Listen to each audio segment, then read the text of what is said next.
ഈ കാണുന്ന ചട്ടിയിൽ ഡ്രാഗൺ ഫ്രൂട്ടിൻ്റെ ചെടി ഇന്ന് നടാൻ പോവാണ്. അപ്പോൾ അത് എങ്ങനെ നമുക്ക് ചെടി നടാം, അതിന് വേണ്ടിയിട്ട് എങ്ങനെ മണ്ണൊരുക്കാം, എന്തൊക്കെ കാര്യങ്ങളാണ് ഡ്രാഗൺ ഫ്രൂട്ട് ചെടി ചട്ടിയിൽ നടുന്ന സമയത്ത് നമ്മൾ ശ്രദ്ധിക്കേണ്ടത് തുടങ്ങിയ വിഷയത്തെക്കുറിച്ചാണ് നമ്മൾ വീഡിയോ നിങ്ങളുമായിട്ട് ഷെയർ ചെയ്യാൻ പോകുന്നത്. ഇന്ന് നമ്മൾ എത്തിയിട്ടുള്ളത് പടിഞ്ഞാറവളപ്പിൽ മൊയ്തീൻകയുടെ വീട്ടുവളപ്പിലാണ്.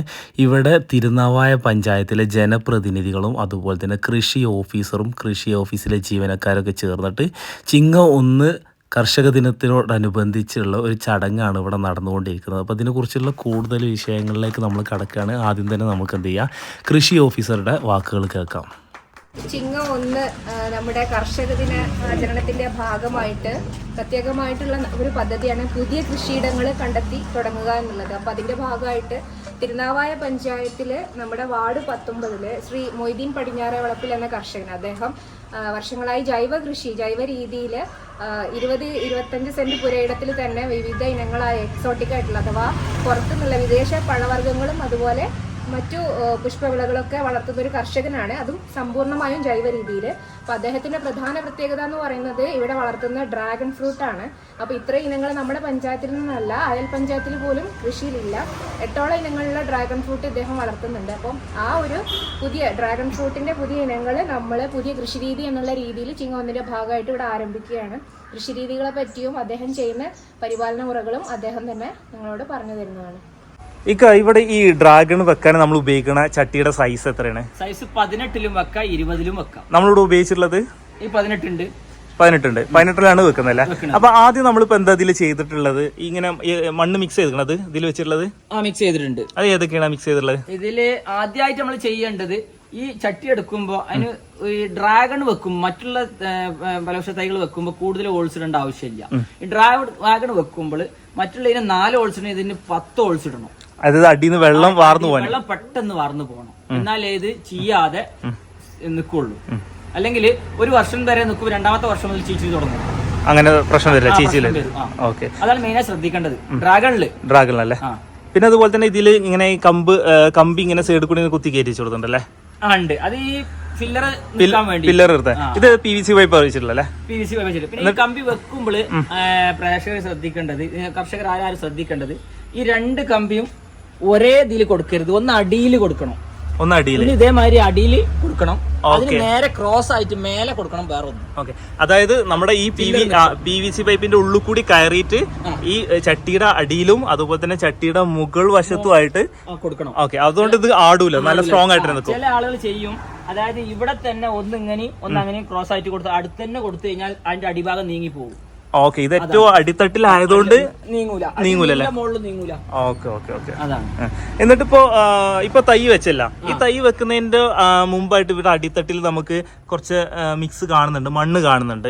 അത് എന്തൊക്കെയാണ് ആഡ് ചെയ്തിട്ടുള്ളത്? ചകിരിച്ചോറ്, ചാണകപ്പൊടി, മണല്, മണ്ണ്, അങ്ങനെ ചെയ്തിട്ടുള്ളല്ലേ? 4 കൂടി മിക്സ് ചെയ്തിട്ടാണ്. ഇനി നമ്മൾ എന്താണ് അടുത്ത സ്റ്റേജ് ചെയ്യാൻ പോകുന്നത്? അടുത്തത് ഇനി ഇതില് 100 ഗ്രാം എല്ലുപൊടി, 50 ഗ്രാം വേപ്പ് പിണ്ണാക്ക്, 30 ഗ്രാം കടലപ്പിണ്ണാക്ക്. ഈ 18ന്റെ ആണെങ്കിൽ, അതല്ലാതെ 20 25 ആണെന്നുണ്ടെങ്കിൽ അത് ക്വാണ്ടിറ്റി കൂടും. ആ ഡ്രമ്മിലാണെങ്കിൽ അതിലും ക്വാണ്ടിറ്റി കൂടും. അത് ഡ്രമ്മിലാണെങ്കിൽ 250 ഗ്രാം എല്ലുപൊടി, 150 ഗ്രാം വേപ്പ് പിണ്ണാക്ക്, 150 ഗ്രാം കടലപ്പിണ്ണാക്ക്. അതും കൂടി പ്രഷർ ചോദിക്കലുണ്ട്. കാരണം നിങ്ങൾ റമ്മിലത്തെ പറഞ്ഞ് ചട്ടിയിൽ പറഞ്ഞില്ല, അങ്ങനെയുള്ള ഒരു കൺഫ്യൂഷൻ തീർക്കാൻ വേണ്ടിയാണ് ഞാനിപ്പോ അത് പറഞ്ഞത്. ഇനിയിപ്പോ ഇതില് എന്താണ് അടുത്ത സ്റ്റേജ്? ഇപ്പൊ ഇത്രയും നമ്മൾ ചെയ്ത് ഇനി അടുത്ത സ്റ്റേജ്, ഇനി ചില ആളുകൾ ഒരു പണി ചെയ്യലുണ്ട്. അതായത് ഈ എല്ലുപൊടി, വേപ്പ് പിണ്ണാക്ക്, കടലപ്പിണ്ണാക്ക് മൊത്തം മണ്ണിൽ മിക്സ് ചെയ്യരുത്. അങ്ങനെ ആളുകൾ ചെയ്യലുണ്ട്. അങ്ങനെ ചെയ്ത് കഴിഞ്ഞാൽ ഒരു ദോഷം, അതില് പെട്ടെന്ന് തുറുമ്പ് വന്നിട്ട് എല്ലുപൊടിയും കടലപ്പിണ്ണാക്കും കൊണ്ടുപോകും. അങ്ങനെ ചെയ്താല് മൊത്തം മിക്സ് ചെയ്താല്. അപ്പൊ അതില് അടിയിൽ ഇപ്പൊ ഇട്ട ചകിരിച്ചോറ്, ചാണകപ്പൊടി, മണ്ണ്, മണലില് ഇതൊന്നും എല്ലുപൊടി, വേപ്പ് പിണ്ണാക്ക്, കടലപ്പിണ്ണാക്ക് മിക്സ് ചെയ്തിട്ടില്ല. ഇനി ഈ എല്ലുപൊടിയും വേപ്പ് പിണ്ണാക്കും കടലപ്പിണ്ണാക്കും ഇത് നടുക്കായിട്ട് വാരിടും. നമുക്ക് നോക്കിയാലോ? അത് സെപ്പറേറ്റ് ഈ പാത്രത്തിൽ എടുത്തിട്ടുണ്ട്. അത് 3 കൂടി ഇതിൽ മിക്സ് ചെയ്തിട്ട് കാണും. ഇതിപ്പോ നമ്മള് ഇതിലിടുന്നതാണ്. ഇത് നമ്മളിങ്ങനെ നോക്കിയിട്ട് ഒരു 3 പൊടി ഇങ്ങനെ ഇല്ലേ? ഇത് എന്തൊക്കെയാ? എല്ലുപൊടി, വേപ്പും പിണ്ണാക്ക്, കടലപ്പിണ്ണാക്ക്, ഇത് 3 കൂടി മിക്സ് ചെയ്തിട്ടല്ലേ? ഇനി കുറച്ച് മണ്ണിടുക. ഇപ്പൊ ഇത് നമ്മൾ നേരത്തെ മിക്സ് ചെയ്ത് വെച്ചിട്ടുള്ളതാണ്. അതായത് ഇതിന്റെ അടിയിൽ നമ്മൾ നേരത്തെ മണ്ണിട്ടല്ല, ആ മിക്സ് തന്നെ, അതേ സെയിം മിക്സ് തന്നെ അല്ലേ? എന്തൊക്കെയാണ്? മണല്, മണ്ണ്, ചാണകപ്പൊടി, പിന്നെ ചകിരിച്ചോറ്. ചകിരിച്ചോറ്. ഇനി ഇത് വീണ്ടും ഇടുക. നമ്മൾ ഈ പുട്ടില് തേങ്ങ ഇടണ മാതിരി അങ്ങനല്ലേ? ലെയർ ആയിട്ട് ഇട്ട് കൊടുക്കുക. ഓക്കെ.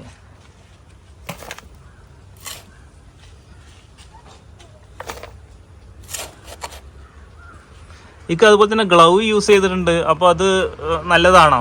ഇത് നമ്മൾ ഈ എല്ലുപൊടി, വേപ്പും പിണ്ണാക്ക്, ഈ ചാണകപ്പൊടിയൊക്കെ ആകുമ്പോൾ അലർജി ഉണ്ടാവും. ചിലർക്ക് നഖത്തിന് അലർജി ഉണ്ടാവും.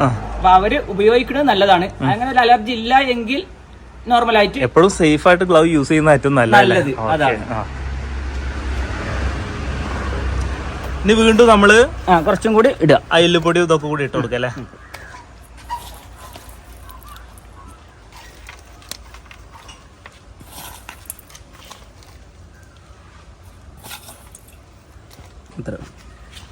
ഇനി വീണ്ടും മണ്ണ് ഫില്ല് ചെയ്ത് കൊടുക്കുക. ഈ മിക്സ്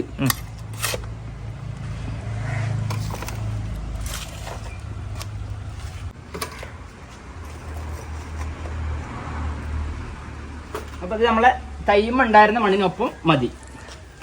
ഓക്കെ. നമ്മുടെ തൈ നേരത്തെ ആ ഗ്രോ ബാഗ് പൊട്ടിച്ച് ആ ലെവൽ ഉണ്ടല്ലോ, ആ മണ്ണ്, ആ ലെവലിൽ മാത്രം മണ്ണ് നിർത്തിയാൽ മതി. ഓക്കെ. അതിൽ കൂടുതൽ മണ്ണ് നിർത്തേണ്ട ആവശ്യമില്ല. പിന്നെ അതുപോലെ തന്നെ ഇതിനിപ്പോ എല്ലാം കൂടി കൂട്ടിയിട്ട് ഒരൊറ്റ കെട്ട് മാത്രം കെട്ടി കൊടുത്താൽ മതി. ഇപ്പൊ ഇനി ഇതിപ്പോ പൊടിച്ച് വരുമ്പോൾ അത് കെട്ടി കൊടുക്കണം. ഹൈറ്റ് ഇങ്ങനെ കൂടി വരുന്ന സമയത്ത് ഇതിങ്ങനെ കെട്ടി കൊടുത്തോണ്ടിരിക്കണം അല്ലേ? ഇത് പിന്നെ വെള്ളം ഒഴിക്കുന്ന രീതി, ഇതില് നട്ട് കഴിഞ്ഞ ഉടനെ ഒരിക്കലും വെള്ളം ഒഴിക്കരുത്. ഒരു ഇതേമാതിരി പാത്രത്തിൽ അല്ലെങ്കിൽ വെള്ളം ഇങ്ങനെ കുടഞ്ഞു കൊടുക്കാനേ പാടുള്ളൂ. അത് ഒരു 2 ആഴ്ച വരെ മറ്റേ കുറച്ചിട്ടേ കുറഞ്ഞു കൊടുക്കാൻ പാടുള്ളൂ. ഒഴിക്കുകയേ ചെയ്യരുത്. ഇങ്ങനെ ഒന്ന് ഇത്ര മതി. ഇനി 3-ാമത്തെ ദിവസം അതേമാതിരി തെളിച്ചു കൊടുക്കും. അപ്പൊ നാളെ ഇനിയിപ്പോ നല്ല വെയിലുണ്ടെന്ന് വിചാരിക്കുക. അപ്പൊ നാളെ ഇനിയിപ്പോ ഒന്ന് ഇതേപോലെ തന്നെ വെള്ളം ഒന്ന് ഒഴിച്ചു കൊടുക്കണം? വേണ്ട, 3-ാമത്തെ ദിവസം മതി അല്ലേ? അതായത് ഇന്നില്ല, 1.5 ഇട്ടിട്ട് അങ്ങനെ ഒന്ന് കുടഞ്ഞു കൊടുക്കുക. അത് വെയിലുണ്ടെങ്കിൽ, വെയിലില്ലാത്ത സ്ഥലമാണെങ്കിൽ ഒരാഴ്ചക്ക് നനയ്ക്കരുത്. പിന്നെ ഈ പ്ലാന്റ് എപ്പോഴും വെയിലത്ത് വെക്കണല്ലോ നല്ല റിസൾട്ട് കിട്ടുക. വെയിൽ വേണം, എന്നാൽ ഇത് കായ്ക്കുള്ളൂ, വളരുള്ളൂ.